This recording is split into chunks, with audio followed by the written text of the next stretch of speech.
Mbujimaï est la deuxième étape de la visite de travail et d'itinérance du président de la République Félix-Antoine Tshisekedi Tshilombo dans le Grand Kasaï, visite entamée le 24 décembre à Kananga, au Kasaï occidental.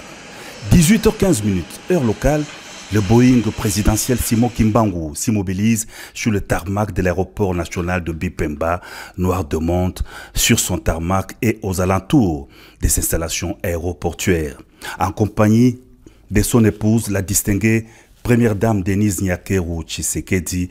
Le président de la République descend de l'avion. Il est accueilli au bas de la passerelle par un comité restreint avec en tête le gouverneur du Kasaï oriental, Jean-Paul Mbwebwa Kapo.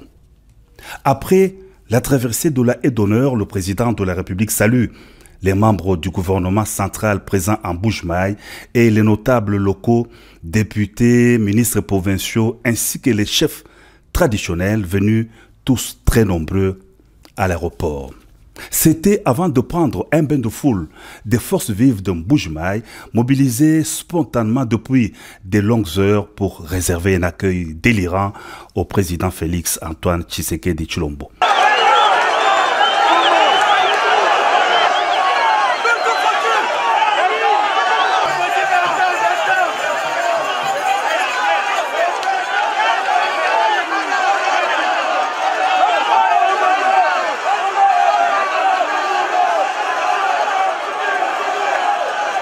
Ambiance festive également à la place Bonzola, lieu du meeting pris d'assaut par des centaines de milliers d'habitants de la commune de la Kanchi et d'autres municipalités de Mbujimaï, impatients d'écouter le message du président de la République.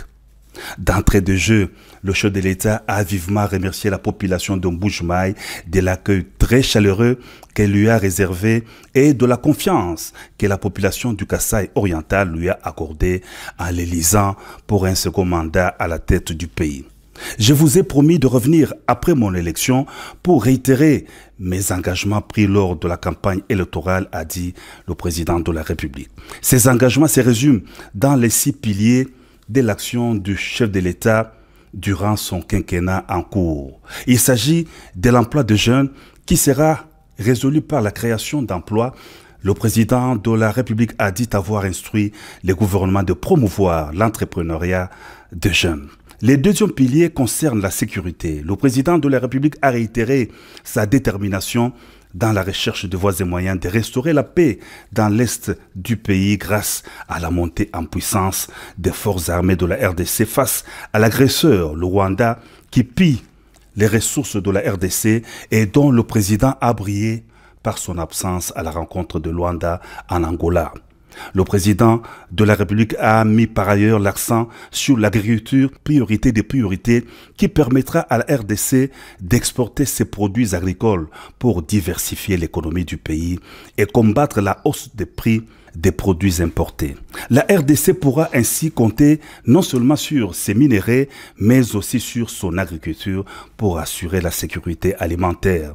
Concernant les minéraux, le chef de l'État a annoncé une enveloppe de 50 millions de dollars américains pour le redressement de la minière de Bakwanga.